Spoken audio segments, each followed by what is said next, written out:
We have people do all kinds of crazy things to get customers taken care of. And I know a lady was in the checkout line at Walmart and her debit card wouldn't work one day. And a lady that runs our debit card department got the cash out of her account for her with the customer's permission, of course, and drove that to Walmart and delivered it to the customer. I mean, we just do whatever it takes to get the customer taken care of. And I think that's unique in today's banking environment.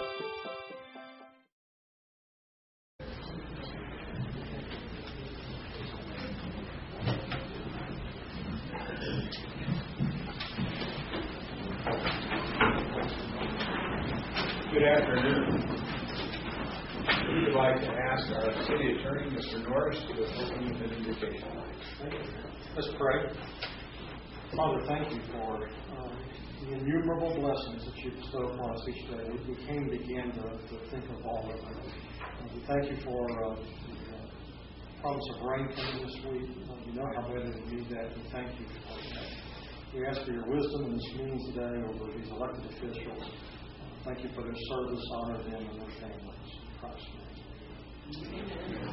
You join me for the Pledge of Allegiance.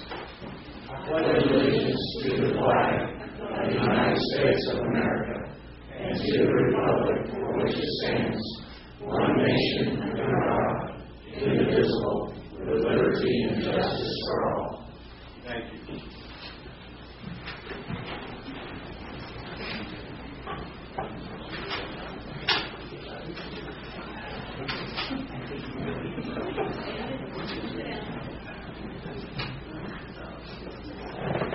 We have a recognition today, and we're going to come down front. Everybody, please take your seats.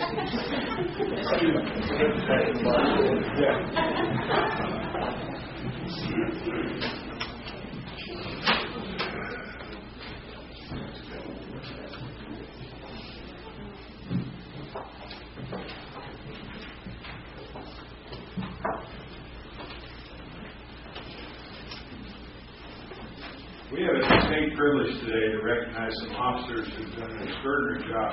I would like to ask the officers to assemble here, please. Chief Gilmore, Colonel Gilmore, and Ferguson, if y'all want to come down, please. And we'll invite the other officers to come up too.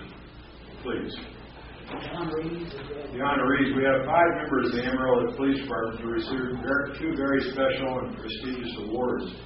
They've received these in recent months, and we'd like to recognize them today. So, could all the recipients please come forward? The 4 plus the 1 there.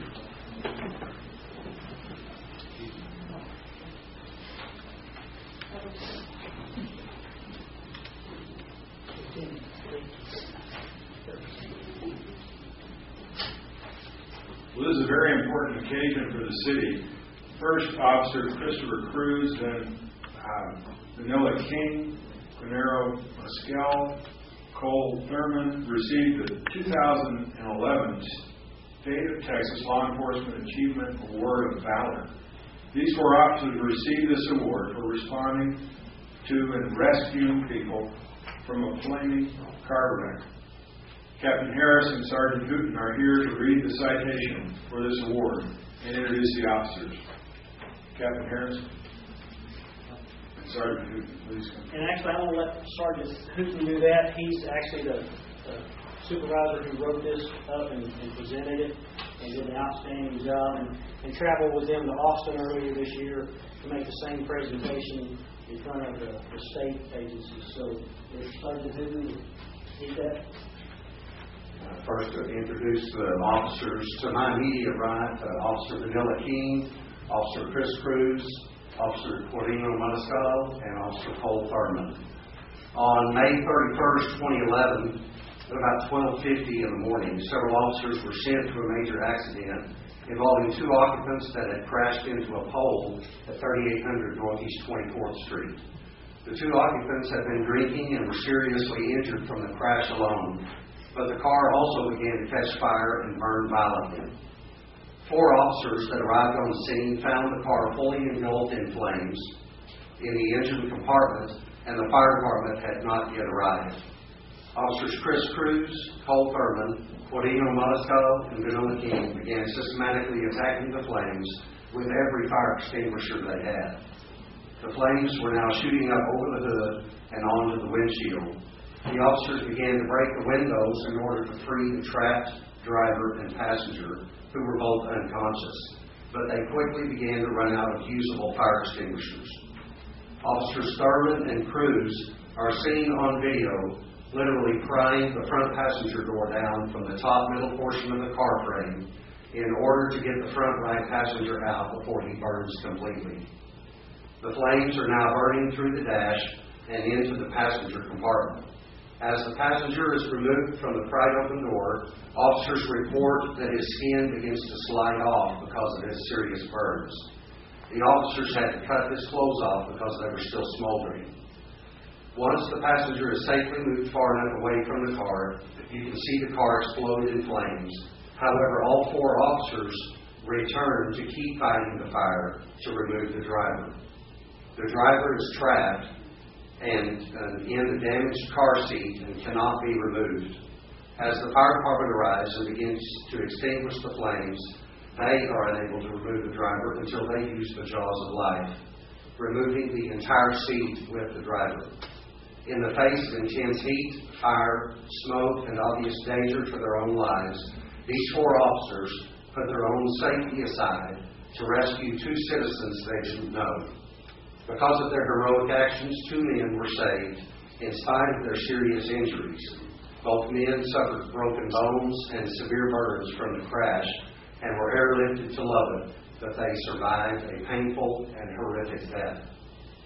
Amarillo Police Department awarded these officers the Medal of Valor, the highest honor an officer can receive. Their exceptional bravery and courageous action at great risk of life and bodily injury is to be highly commended. They demonstrated quick action with little regard for their own safety, and in doing so, protected one of the most valuable things of all, another man's life. Very good job.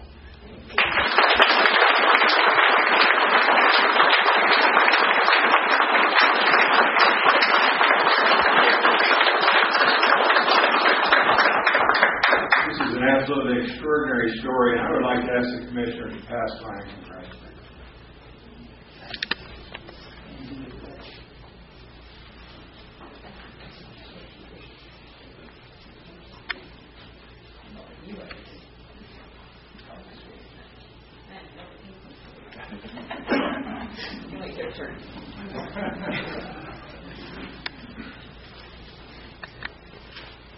Not only do we have the occasion to recognize these officers, but we have the second occasion to recognize Corporal Perez. He was honored by the Texas Narcotics Officers Association, Western Region, as a Narcotic Officer of the Year.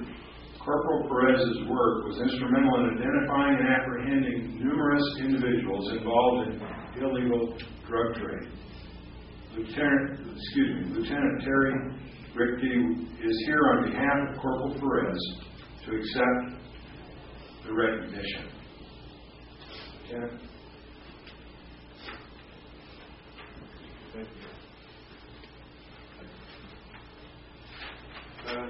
Thank you to the Mayor and City Commission for allowing us to come here and be recognized for Lieutenant Carlos. I'm standing in for him today to show his unique position, in which his identity is very crucial to his survival. Agent Carlos Perez recently received the 2012 Texas Narcotics Officers Association Officer of the Year Award. Instead of reading his award back to you, I would rather explore the myriad responsibilities Agent Perez undertakes on our behalf every day. And these are comments provided by the DEA agent in charge, J. Eubanks. Agent Carlos Perez has been a dedicated member of the team at the DEA Amarillo Divisional Task Force Group since 2004. During that time, Agent Perez has been involved in numerous investigations involving drug traffickers who are responsible for importing illegal drugs in the United States and distributing those drugs to locations throughout the country. Several of these investigations resulted in controlled deliveries of seized drugs and currency. On many of these controlled deliveries, Agent Perez has been called upon to be a team leader during the operation. Agent Perez maintains a level head, taking steps to ensure the safety of both law enforcement officers and those being arrested. Agent Perez is often called upon to operate in an undercover capacity based on his experience, reputation, and abilities. Agent Perez conducts very thorough investigations, documents facts, and well-articulated reports, and ensures that evidence exists to successfully prosecute the defendants and seize their assets. Based on Agent Perez's experience, he is regularly called upon to assist in the planning and enforcement operations, during which he secures the services of tactical teams, air support, medical personnel, and surveillance units in order that joint enforcement efforts are successful and safe. In addition to a well-publicized DEA investigation that occurred in the Panhandle, Agent Perez recently completed a 2-year joint OSADEP investigation with the FBI, which completely dismantled the drug trafficking organization operating out of the Texas Panhandle. During this investigation, Agent Perez utilized all facets of investigative techniques to accomplish this goal. He acted in an undercover capacity and made numerous drug purchases from members of the organization. He then utilized some of these defendants as cooperating sources and was able to climb to the next level of violators. Based on information learned through this second trafficking organization that was identified, another investigation has spun off. There are phone calls, surveillance, and cooperating witnesses that will continue to be used during the course of the next investigation. Agent Perez consistently represents both his home department, the Amarillo Police Department, and the DA in a professional and dedicated manner. I feel that Agent Perez is most deserving of the TNOA's Narcotic Officer of the Year award, and I'm proud to have him as part of our team. And I will say that Sergeant Clay, who is his boss on our side of the deal, he would echo these sentiments, and he'd add that Agent Perez is very dedicated and he cares deeply about his community and about the organization for which he works for. And the greatest honor is to be recognized by your peers, and by being part of that organization, he's probably received as great an award as he could receive from among the police officer side, law enforcement side of things. And today, I'm honored to accept recognition on his behalf by the esteemed Commission and the City of Amarillo.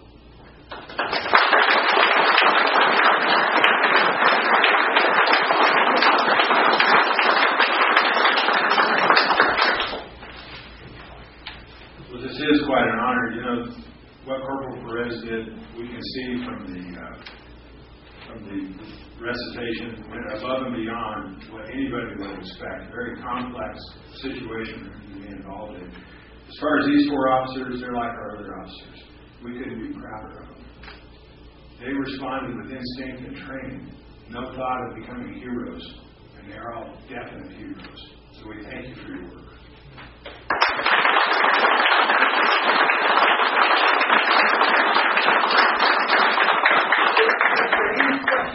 That Amarillo doesn't have the finest.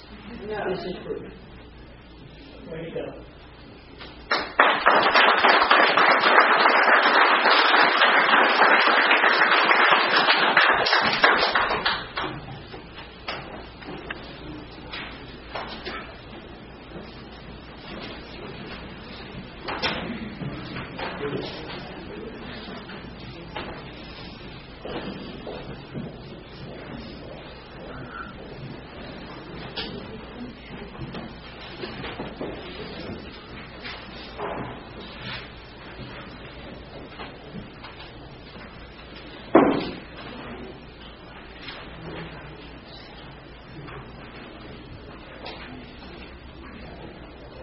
Well, good afternoon and welcome to the regularly scheduled meeting of the Amarillo City Commission held on the 3rd floor of City Hall this Tuesday at 3 p.m. The first item of business on today's agenda is the minutes from the last meeting. Attached are copies of the minutes. Those minutes are pertaining to the meeting of September 18, 2012. Are there any additions or corrections to the minutes as presented? Not, I entertain a motion. Mayor, I move for approval of the minutes as presented. I second the motion. We have a motion and a second for approval of the minutes. All those in favor signify by saying aye. Aye. Opposed? That passes with a 5-0 vote. Ordinance number 7367. This is the second final reading of an ordinance changing the zoning of a tract of Section 161, Block 2, ABNM Survey, Potter County, in the vicinity of Willow Creek Drive and River Road from moderate density district to general retail district for a Dollar General retail store. This is the second final. Are there any questions from the audience regarding this ordinance? Any questions from the commission? If not, entertain a motion. Mayor, I move approval of ordinance number 7367. Second. We have a motion and a second for ordinance number 7367. All those in favor signify by saying aye. Aye. Opposed? That passes with a 5-0 vote. Appointments, boards, and commissions. Appointments are needed to the following board: the Zoning Board of Adjustment, a 3-year term. Currently, we have Tom Higley, whose term has expired. Do we have any nominations for replacement? Yeah, Mayor, I would like to thank Mr. Higley for his service, but additionally, we have somebody who's previously been alternate who we moved up, and that is Mr. Matt Thomas. Second. Okay, we have the nomination of Matt Thomas for the Zoning Board of Adjustment. All those in favor signify by saying aye. Aye. Opposed? That passes with a 5-0 vote. The consent agenda.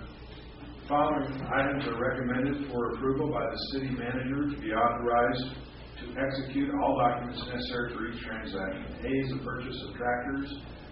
B is the purchase of stainless steel diaphragm valves. C is the approval agreement for services with Downtown Amarillo, Inc. Are there any items that need to be removed for separate consideration by the commission? Not entertain a motion? Mr. Mayor, I move that we approve that consent agenda as presented. Second. Is there any discussion about any of these items from the audience or the commission? Not. For the consent agenda to be approved, all those in favor signify by saying aye. Aye. Opposed? That passes with a 5-0 vote. We have a presentation of the upcoming September 28, 2012 Emergency Management Notification System test. And I think Mr. Starbuck is here to make a presentation. Morning, Mayor and Commission, or afternoon. I will let Maribel Martinez, the Assistant Emergency Manager, kind of go over what we are hoping to conduct in this test. As we presented to the Commission earlier this month, September is National Preparedness Month, and as part of that, we've focused efforts on educating the community on making a plan, building a kit, and being informed. And it's with this last element in mind that Maribel presented to me the notion of expanding our warning system test that we typically do on the last Friday of the month. And in visiting with Mr. Atkinson, we had determined that it would be a good idea to brief all of you on the various aspects that we'll be doing with this more expanded test on Friday. So I'll turn it over to Maribel to kind of run through the various aspects that we'll be looking at testing. Thank you. Welcome, Maribel. Thank you. All right, we're calling it the all-out warning system test. It's going to be scheduled for Friday beginning at 11:30 a.m. We're going to start off with firing testing. So that's the same thing we do at the end of the month, 90 seconds. Make sure everything's running good and fix any issues that we've identified during that test. We're also doing regular scheduled cable cut testing. We are doing Amarillo Police Department Mixel, email and text. That's in addition to our normal end-of-the-month testing. We are doing a lot more internal notification. We're going to ask our dispatch to relay an emergency message over our Amarillo Fire, Amarillo Police, Animal Control, and Emergency Medical Services radio channels. We are going to text, do a call out of our full Emergency Operations Center activation roster. We're going to activate work numbers, cell phone numbers, do emails and texts as well. We're going to do an all-out City of Amarillo Department and Division call-out. Again, another internal notification system, make sure that we can contact all departments within the City of Amarillo. If we had to relay an emergency message really quickly, we could activate that scenario. We'll also go through additional warning procedures. Kind of whenever we activate for severe weather, we have a long list of different departments and businesses like Pantex, the airport that we notify. We're going to go ahead and run through those, make sure all the contact numbers are good as well. We will also be doing, working with the Weather Service and do an additional no weather radio test. This is not going to be a tone alert. If you look on your weather radio, there's a light, a test light. That light should come on, and that tells you that your weather radio is working. It'll also do a test roll on it, but it won't be an actual total alert. But that's something that the Weather Service decided to do extra for us on this all-out warning test day. We've also asked all our media partners and asking families within the community to go ahead and do any emergency notifications that they would normally do. Kind of just test it and make sure that citizens have various ways to get informed. So that's pretty much it. We'll be doing on Friday. Sounds like you've got a busy day ahead. It will be. We appreciate all your efforts. Thanks. Maribel, is it going to rain this weekend? 20%. 40%? 20%. Oh, 20%. We've admonished the National Weather Service for not putting their necks out a little bit further and raising the percentage. We should get some. Okay. Somewhere. We'll take all assumptions together. Okay. Well, this concludes the agenda for today's session. We'll go back into executive session when this is concluded. It's however customary at this time to allow citizens of the community matters not on today's agenda pertaining to city policies, programs, and services to speak to the Commission. And the floor is now open for those comments. If anyone would like to come forward and make a comment, please.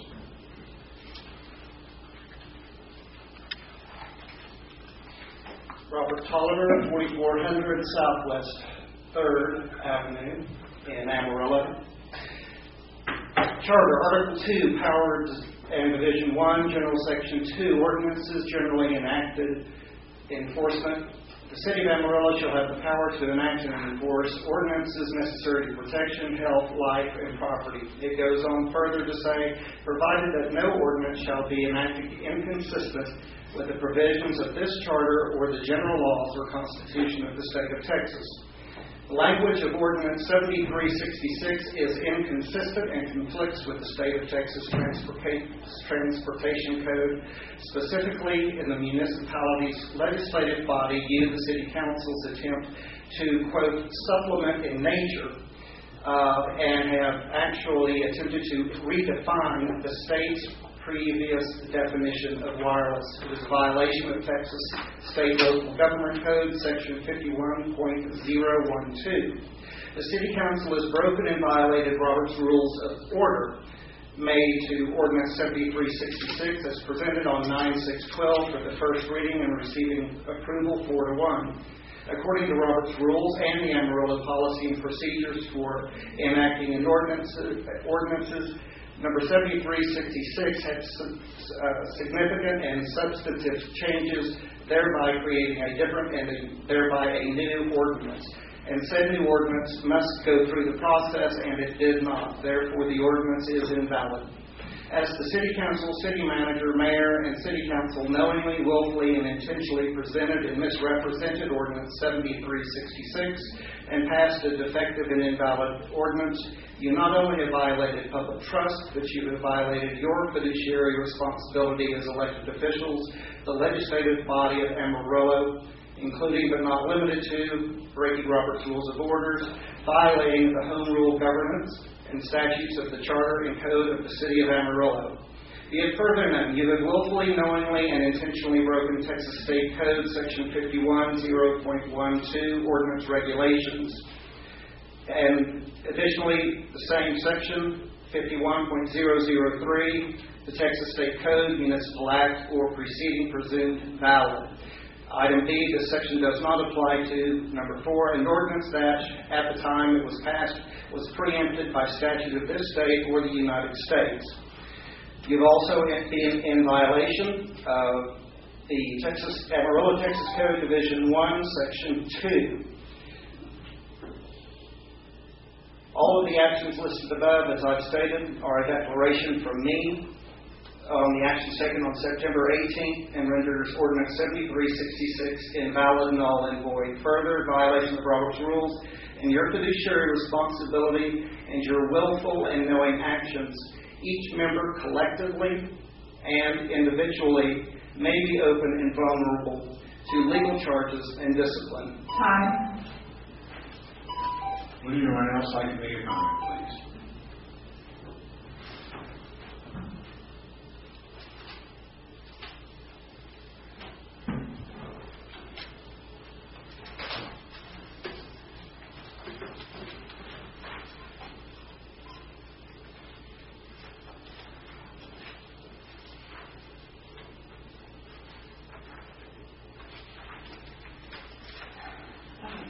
California 4427 South Hayden.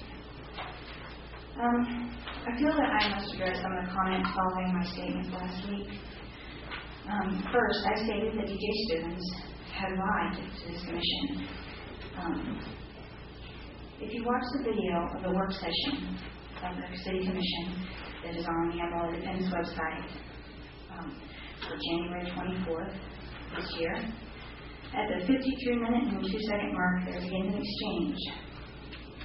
Robertson Green asks DJ students if the Traffic Commission, not individuals in the Traffic Commission, if the Traffic Commission had looked at any studies or done any research. DJ students answered yes.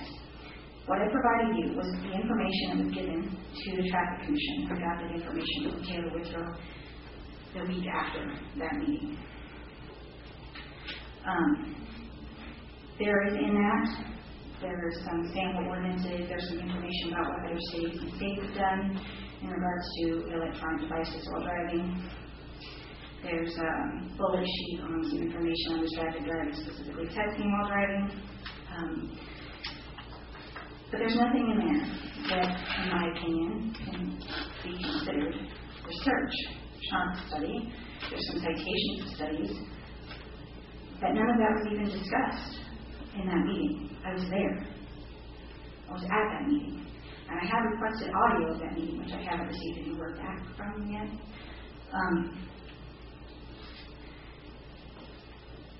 So I don't think that I was out of line in saying that. She misrepresented completely what they had done at that meeting. After that, yes, they did a lot of research. They read a lot of studies and talked about all of that quite extensively. But at that time, they had not. Secondly, I'm not sure that it was directed at me, but just in case it was, Mayor Harpo said that he had discounted some of the comments because someone had disregarded studies and discounted studies, but then used studies to make a point. I read a lot of studies about all of this in the last year. And I've never discounted those studies. I disagree with the conclusions sometimes, but they are good information. So I didn't discount the studies. I just disagreed with their conclusions. And lastly, I don't know if I got it right or not, but it seemed that you were saying that a citizen should not come and call into question the actions or motivations of board members appointed by the city. If I can't come as a citizen and bring to your attention things that commissioners have done that I feel is wrong, where's the accountability? How are these people held accountable? It's not any policy, and they should be held accountable for that. Thank you. Would anyone else like to comment today? Now, we thank you for attending, and we'll move back to our executive session.